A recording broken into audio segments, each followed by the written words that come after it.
What Canadian household spending can show us about retirement planning. Yes, indeed. Our brothers and sisters to the north can teach us a lot about hockey. They can also teach us about spending patterns in retirement. And we're going to use information from the Canadian version of their Census Bureau.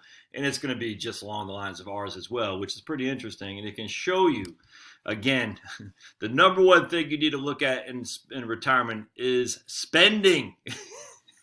You need to get a grasp of spending. How do you do that? Well, let's just look at what the evidence is out there for other folks. All right, so let's dive into this. And what I do is I do my reading. You got old. I've been hearing more requests from Pablo, so let me show you. There he is. Hey, Pablo. Wee! Pablo says, Pablo approves. So let's just put it that way.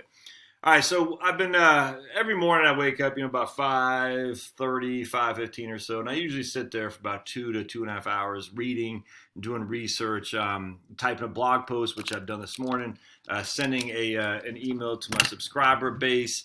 Sometimes I'll put those in a blog post, sometimes I won't. And if you want to be on my subscriber base, on my email subscriber base, just go to heritagewealthplanning.com, click on connect here, and you click on contact. There's your buddy Josh. You put your name. You put your city, state. You select the option that you want. So if you want to sign up for newsletter, that's what you want. If you want to interested in my financial planning services, that's what you do. If you want to have access to Right Capital software, click on that. All right. So basically, let's go back to visit site here, or go back to the. Hold on a second. The homepage. Here we go. And so this is from a blog post I just put on there this morning, and I did not send this one to my email subscribers. So again, sometimes I do, sometimes I don't. But this is what Canadian household spending patterns teach us about retirement planning. And going back to, actually, let me pause. I'm going to show you the book again. Hold on a second. This is the book I'm working on now. Let me just make this bigger. Here we go. All right. So this is, again, The Essential Retirement Guide, A Contrarian's Perspective by Frederick Day, or Vatiz, not sure how you pronounce it. So now I'm on page 71. And the reason it takes me so doggone long to read is I start having all these highlights. Just highlights throughout the book. Just because it's so interesting. And then I start going into his own research and doing my own research, and that's why I can never read a book very quickly. And books on tape don't work for me, or audiobooks. I'm going to show you something. This is pretty neat. All right, so here's how spending decreases with age. All right, you can see, I'm not going to go with this whole chart, but you see it drops. All right, so that's spending decreases with age, longitudinal studies, and what a longitudinal survey is. The same subjects are observed repeatedly or continuously over a period of time. This is in contrast to cross-sectional surveys where the subjects being observed will differ from one observation period to the next. You want longitudinal ones when you're looking at consumption in retirement, or consumption as people age, because that uses the same people. And what you'll see here is this is the U.S., and you can see it drops, all right? And then we go into Canada. And this is Canada right there. You can see it drops. And then we go to Germany, and you can see it drops. And then I just looked at an article about England, and it drops as well. So you can see that it just goes throughout at least the Western nations. The spending drops. My wife just texted. Hold on a second. It drops as you retire and as you age, for sure. Let me text her back. Hold on just a second. She asked, I got a son with the flu who's staying at home, and she said, did he take his Tamiflu? And the answer is yes. All right, so anyway, so we're going over this, and then we use a consumption pattern of Canadians, the data source Statistics Canada Family Expenditure Survey from 1982 to 1992, Survey of Household Spending from 1997 to 2008. And so what I did is I started going down this rabbit hole, which I tell you, I love doing it, but it also frustrates me because I get caught up in looking at it. I can never get, and it's just, I go down these rabbit holes and I enjoy it immensely, but then I'm like, where did I start? It's almost like linking, you click, next, where did I even start with? So a real look at spending in retirement from the Canadian version of the Census Bureau. Again, this is the Statistics Canada research. Comes this, let's just click on it. So you click on the button, comes this report, which I linked to, and you can read yourself. And here's the graph. Average annual expenditure per household. All right, so we got one person household. Now, this isn't by age. This is by households. Good boy.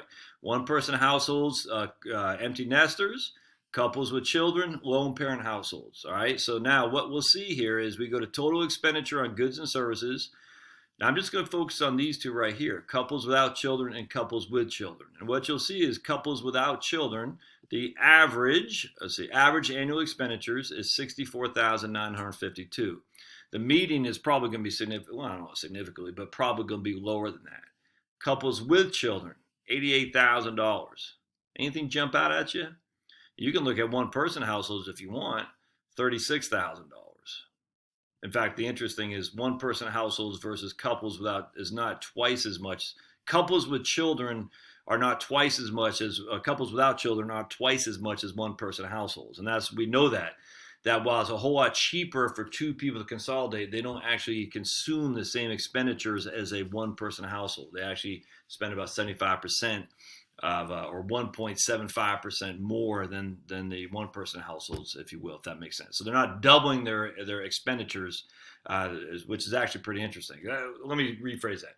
So if you had two one-person households, they'll spend $72,000. If we consolidate those households, they're going to spend $65,000. I hope that makes sense. So there's usually about a 20 to 25% decrease when two households consolidate, if that makes sense. Which is why marriage is wonderful, because it decreases expenditures. Anyway, so watch this. So couples with children have $25,000 they spend on shelter, $18,000. I'm gonna sneeze.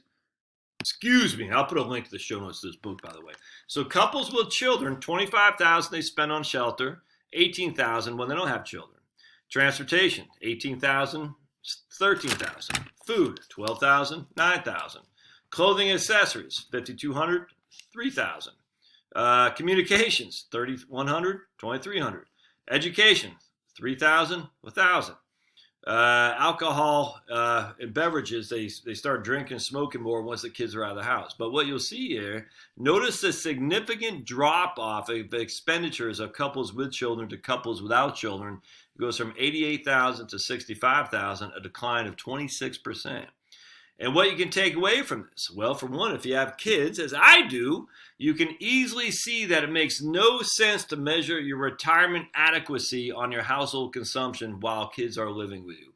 Household, housing, transportation, food, clothing, communications all drop by thousands. It makes sense. After all, you'll probably drop your kids from your cell phone plan. I know I'm going to drop cable once I don't have the tax credits anymore. We won't need the same size house as we have now, or the number of cars we have, or the need to carry young drivers on our auto insurance.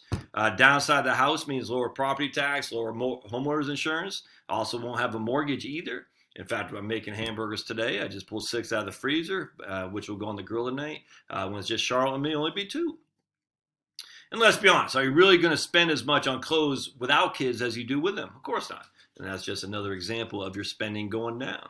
What could you increase spending on? Well, obviously, you may travel a little bit more at first. And as you age, you probably won't, though. You'll also be generous towards your grandkids. I know I will, but not to the extent of what I'm paying for my kids now. But a lot of people make the assumption that healthcare costs will increase greatly. And this is, my man Ron showed us something on his spreadsheet the other day, and I'm going to share with my own observation. When I was at USAA, I was paying about $300 a paycheck. That's about $600 a month. Actually, a little bit more because we got 26 paychecks. Anyway, so roughly, we'll just say for simplicity, $7,200 a year. $7,200 a year is probably more like $8,000 a year in healthcare premiums. On top of that, we're paying for co-pays, dental, the whole thing. So I was spending about $1,000 a month on healthcare costs. Once I get to Medicare, I'll pay $135 for me and Charlotte. That's $270. $70 for Part D. That's going to be $270, $340. Probably another $120 for each of us for Medicare supplements. That'll be $340 plus $5. It'd be about $500 a month. I'm thinking maybe about $500 a month. Maybe probably $600 a month. So we're looking anywhere between $6,000 and $8,000 a year in healthcare costs, which is significantly lower than what I'm paying now. And Ron validated the same thing with his own running the numbers as well.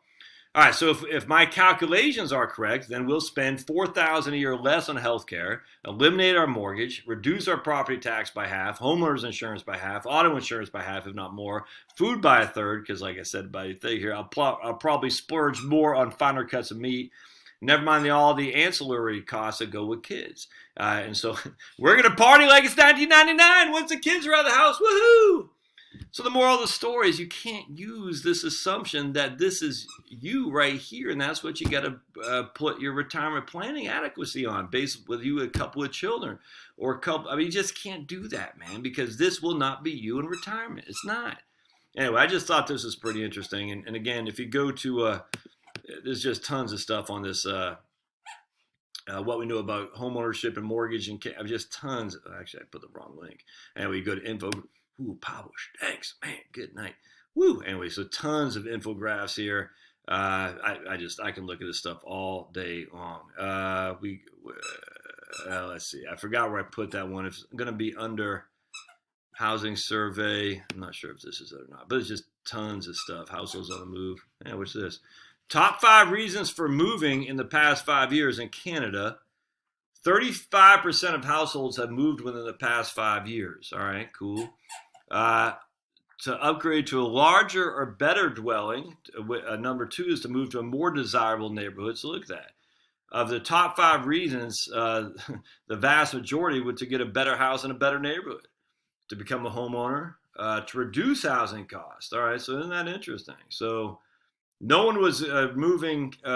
More people were taking on bigger homes, not so much that they were forced essentially to move out because of change in household size. They moved from within the same city. Exactly. Where did households move in the past 5 years? Within the same city, to 61% from a different city in Canada. So basically, 35% of households moved in Canada in the last 5 years. 35% of that times 0.35. So 12.25% moved from basically 12.25% of the population changed locations in Canada from city to city. That's not en masse moving. The same thing that happened in the U.S.